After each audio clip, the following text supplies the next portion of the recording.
Warning: this is a very unprofessional production. The style is deliberately slow-paced and immersive. It won't provide the usual quick dopamine rush from typical modern content. Dietary and health advice shared reflects only the personal views of the author. Now let's try to relax and observe how Meyqool gets doomed.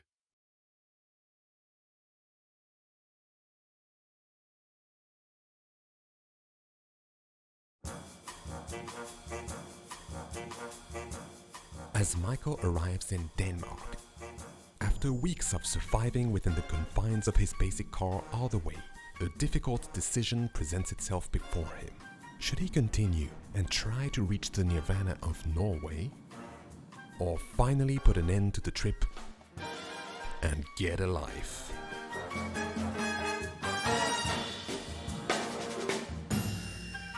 In the face of this $120 fine, the balance between Norway or going back seems to tilt unfavorably towards accumulating even more expenses.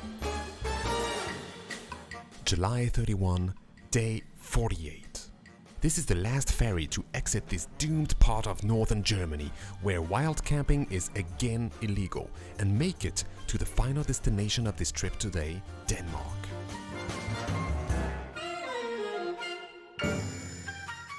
This convenient and very well organized boat service crosses the Elbe River, completely avoiding the disgusting human agglomeration that is Hamburg, and saving at least 90 minutes of drive in traffic for only $10.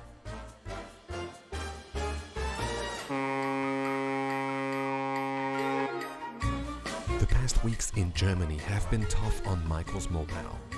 Beyond the perpetual humidity and frequent rain confining him to the solitude of his car, the challenge of discerning a meaningful purpose for persisting on this journey strikes Michael with a relentless force each morning. To say the truth, quitting and turning back before Denmark has crossed Michael's thoughts thousands of times a day. But for now, this doomed modo will not let Michael off its grip. Once you decide something, don't stop until the end. Nya nya nya blah blah blah. So Michael arrives in Denmark, and the first thing he needs to do is stock up on supplies. Let's see if there's anything edible in a Danish supermarket.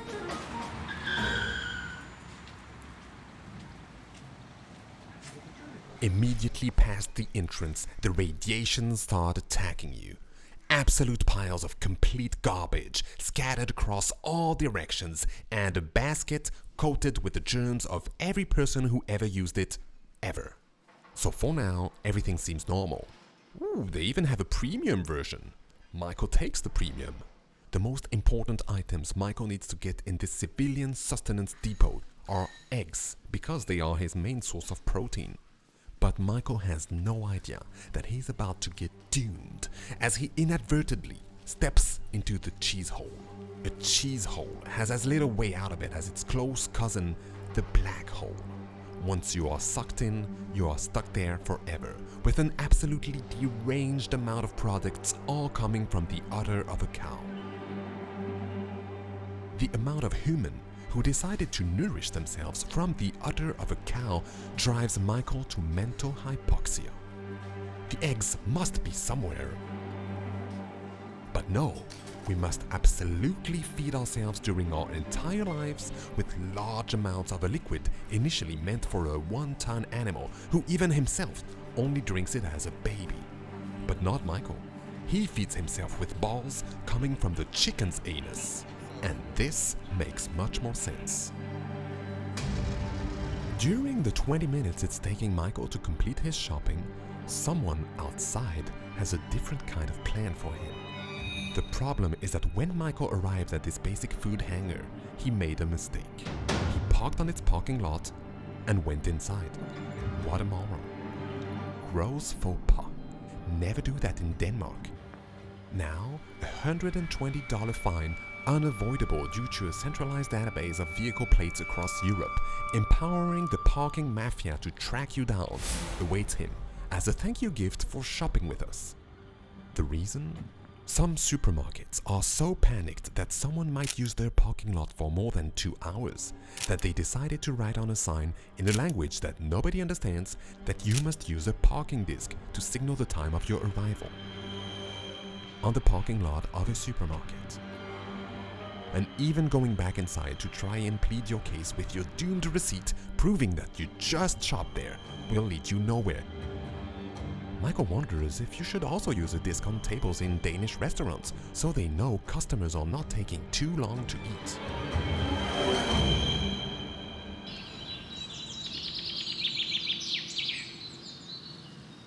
Meyqool escapes the urban infestation and returns to the Liberty Refuge. Except in Denmark, urban infestations are not the only locations that benefit from the luxury of being regulated. The most striking thing when one arrives in Denmark is that everywhere looks like a natural reserve. Everyone agrees Denmark is an entire country of preserved nature, offering us really appeasing sights of spotless wild grass, stylish lines from fields, and linden trees at every corner of the path. The Danish human concluded that by forbidding a population from making little camps anywhere they want to reconnect with the nature, they could keep the nature looking clean. So they gave their people a crap hole. Only in close perimeter of these types of Danish crap holes disseminated along the countryside is anyone allowed to camp for up to 2 nights, and it's not free. But given the circumstances, it's not a bad deal. On the contrary. The price is really fair for what is given, which are usually rustic campgrounds like this one that are well maintained and don't feel touristic. To pay, you have to walk a few minutes to a farm where there isn't anyone, so Meyqool called the number. "Excuse me, I'm calling from the campground to pay the fee. Do you speak English?" No, English, no, English, no. Hey. Sincerely upset that someone is calling the number he wrote on his sign at the shelter and hanging up.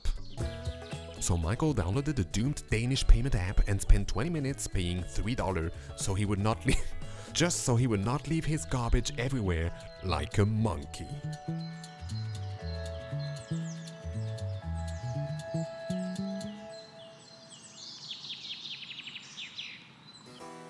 Over 2,500 kilometers or 1,500 miles of trip over 7 weeks to arrive in the southern part of Denmark. The final destination of the journey to the northern, chilly and humid biotop.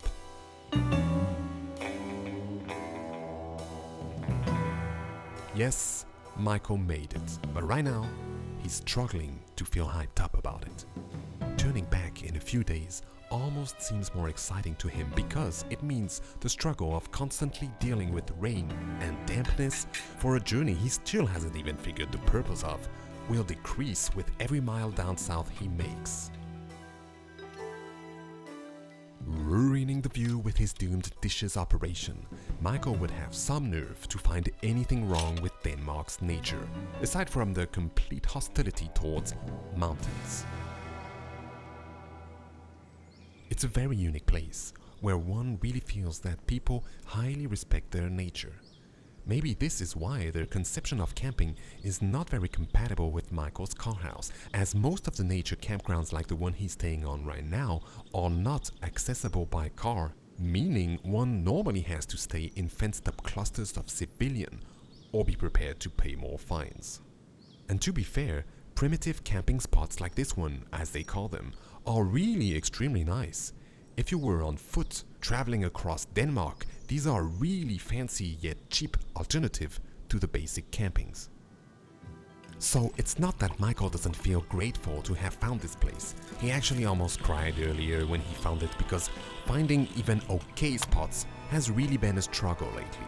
But others like this one will be really rare, rendering the whole Danish experience uncertain.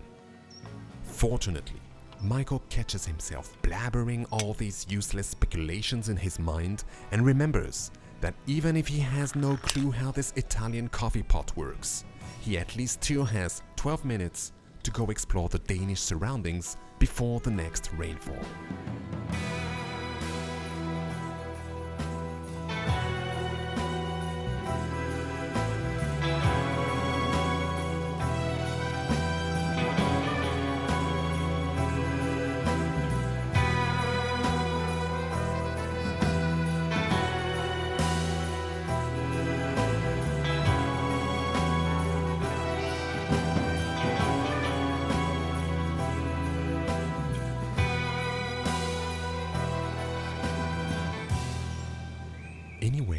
of the latitude of Paris, must an outdoor traveler stay well updated about the next rainfall. Meyqool has to cut the walk short, or his clothes will never dry and he'll miss his snack. When it's raining, his cooking cabinet becomes inaccessible as it can only be opened from outside, so better plan ahead instead of behind. But as Meyqool starts tripping on the amount of sustenance he's going to need while he's stuck in the car, something weird happens.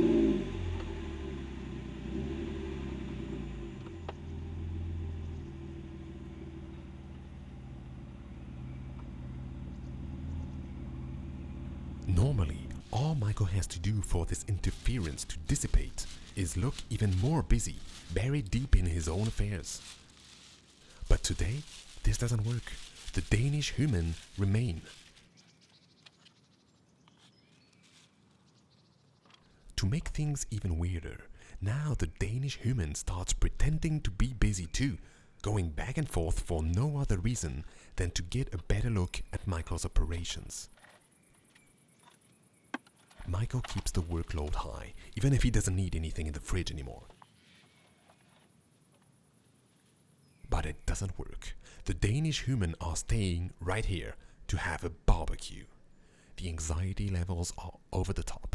In a last attempt, Meyqool fills up his thermos in a very intimidating way, but it's too late. They are regulars of this spot and are not going anywhere. It's going to be really weird. Well, at least in Meyqool's head. On top of the traditional oats from Germany, the bowl of carbs today accommodates a touch of luxury with overpriced buckwheat flakes. To save on the overpriced soya milk, the cereals are immediately humidified with the intimidating water from before. The Danish convicts are chatting louder now. The dried Thompson raisins are deployed because, unlike their poor cousins, the Sultana raisins, the Thompson's drying process is slower and more natural. Some almonds and a dried fig. Meyqool is basically assembling a muesli, except he handpicked every ingredient, so the result will not be as poor as buying it pre-mixed. Chia seeds are added for a touch of omega-3, and finally, the soya milk. But the Danish felons are getting more comfortable now. The sound of their plotting against Meyqool can now be heard over his banana.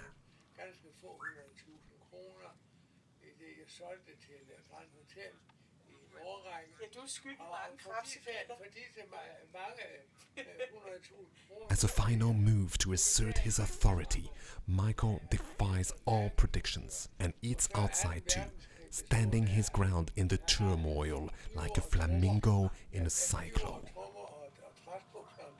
Bon appétit.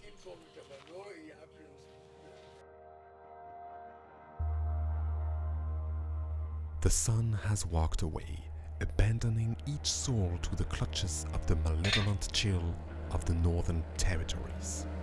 Is this one of Meyqool's last meals of the trip before going back down? Is this how it all ends? Stuck inside the car, cold and alone, with a pan of buckwheat and garlic pasta? Is it normal that he doesn't feel any sense of accomplishment, or can't make out any big lesson from this experience?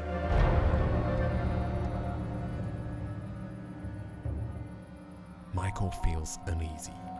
He knows he must not stop until he reaches the end, but he forgot to figure out one thing. How does one tell exactly when the end of such a project is reached? Tomorrow, he will wake up in the rain and cold again, spend an hour packing the CarHouse in the biting drizzle, and decide what route to take to meet up with a more clement climate again. But still, something doesn't feel right. What did he do wrong? Hello. We're gonna go further than Denmark.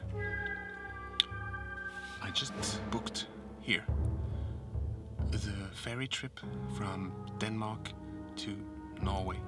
I really thought I was not gonna go, but you know, I went this far.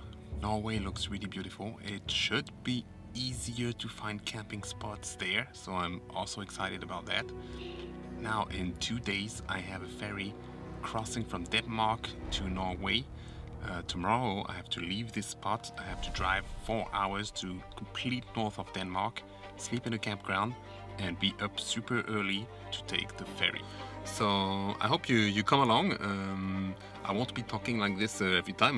This is just to make this announcement. I've always tried to stick to this mentality of when you decide something, you just go to the end. You ignore all the questioning, ignore all the noise in your mind that it's gonna make you doubt, and try to just make it work. It doesn't mean that it's gonna be easy and straightforward, but you find ways to make it work. It hasn't been super easy this trip so far. Well, you don't see all of it, but I spent a lot of time complaining at the object. So it's not an easy trip, but I think when we get used, when we put ourselves in a situation where it's not comfortable for a while, then there's many other situations which are more comfortable that are gonna feel way more comfortable, and you're gonna be comfortable with way more stuff underneath, because now you can handle that, so all that's underneath you can also handle. So anyway, let's continue the trip to Norway. It will be August 2, and then I arrive all of a sudden in completely different planet. I have to sleep completely.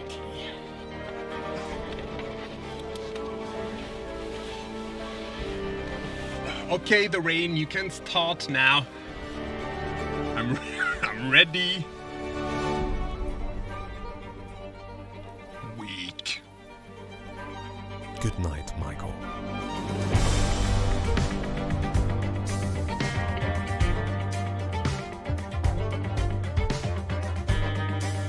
August 1st, day 49.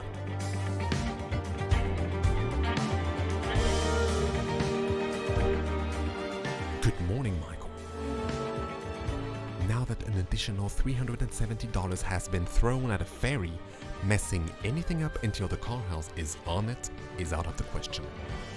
An entire day of travel awaits Meyqool until he reaches the town of Hirtshals at the complete north of Denmark, where the ferries to Norway depart from.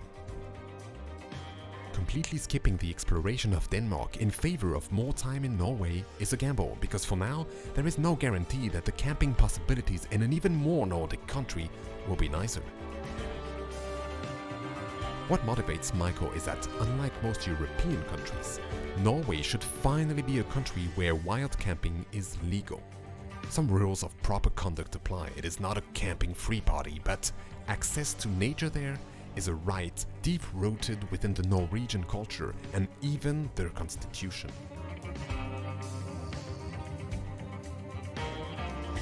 But for now, Meyqool doesn't know how this will translate with his particular CarHouse contraption. He is just following a law of effort and reward that he thinks he's been perceiving from this experience lately. The hardest effort you provide, the nicer the situation will be. How wonderful an experience will be is directly proportional to the intensity of your effort. But this could very well be complete nonsense.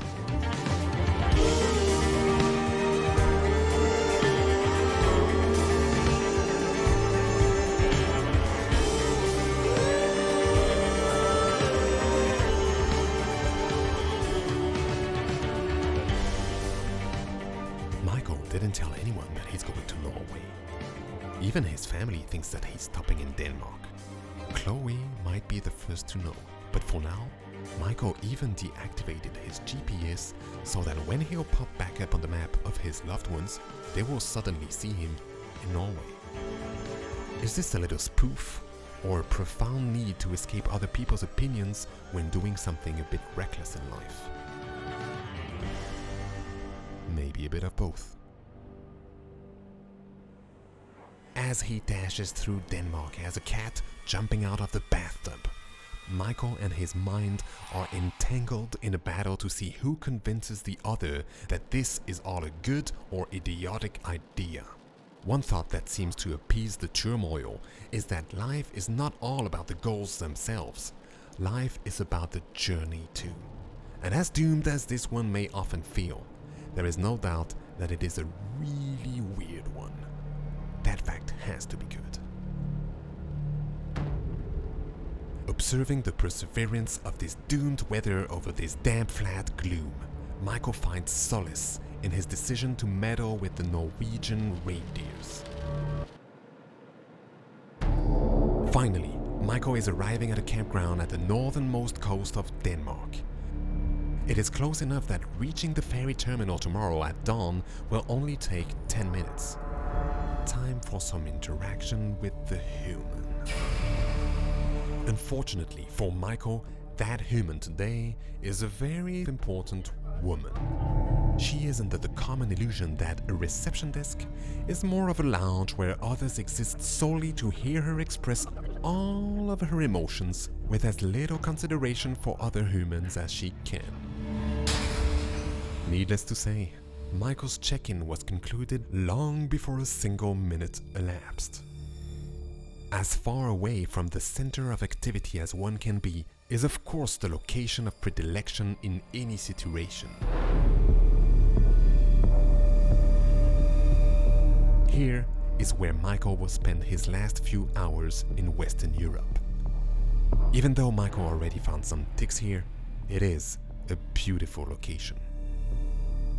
Now there are only a few hours left to get ready for Norway. The CarHouse needs to be reorganized for even colder weather, and this is where the warm wool clothes stored on the roof come into play. Everything has to be ready to go because after disembarking in Norway, there is no going to a hotel to eat some macadamia nuts in a jacuzzi.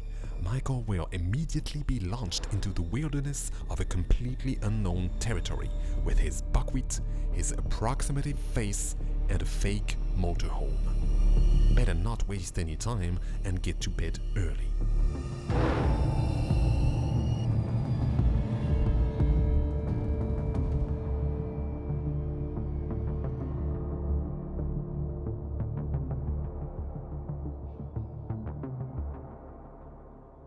August 2nd, day 50, 7:20 a.m. An unstoppable force has taken over. It's almost like the world is playing out the story and you are just a passenger caught in the stream of events. The action is so much bigger than you that it becomes hard to sense if it's arising from your own decision or if it's just happening for you automatically. Meyqool uses up 2 seconds of public time to get his instructions and drives forward with a pounding heart towards the sacred doorway to the fjords. There is no turning back. But as he thought he had it all figured out, destiny is about to check Meyqool's determination one last time. As Meyqool looks for his lane, something strange happens. All the vehicles are lined up on the left, but this yellow line seems to indicate to stay on the right. But what is with this yellow line so close to the barrier on the left and forming an equally minuscule lane on the right? What is the idea here? The only natural thing to do would be to drive on the middle of the line, isn't it? But when do you drive on the middle of a continuous line when you're driving? Anywhere. So now, this signalization makes so little sense to Meyqool that he is convinced that the actual proper line was on the left of the barrier after all. That is the only thing that seems to make sense. And here he is alone, driving on the wrong lane while everyone else is looking at him, driving like a doomhole to the wrong boat. This can't happen. Meyqool makes a turn for the worst, and in this unorthodox method, he suddenly commits to an abrupt 180, with little to no consideration for any potential car behind him. But now, Meyqool sees other cars arriving on the right, taking that exact lane he just left. The confusion is extreme. How is it that everyone else seems to know exactly what they're doing, and only Meyqool has no idea regarding anything whatsoever at all times? He makes a new turn.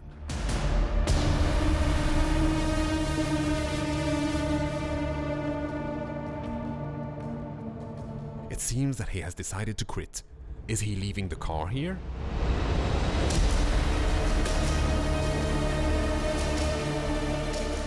Finally, he got it.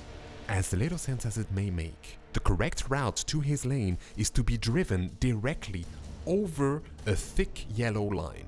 Even these guys are confused. Yes, if this right lane is full, the aberration of this whole marking system is impossible to miss. Look at this. Is this really how it's supposed to work? Observe the left tire precision though. So now Meyqool is going for it. He is skipping the entire line and making it to the front. Is he really actually all the way there? Keep your dog in check. We're going top of the lane.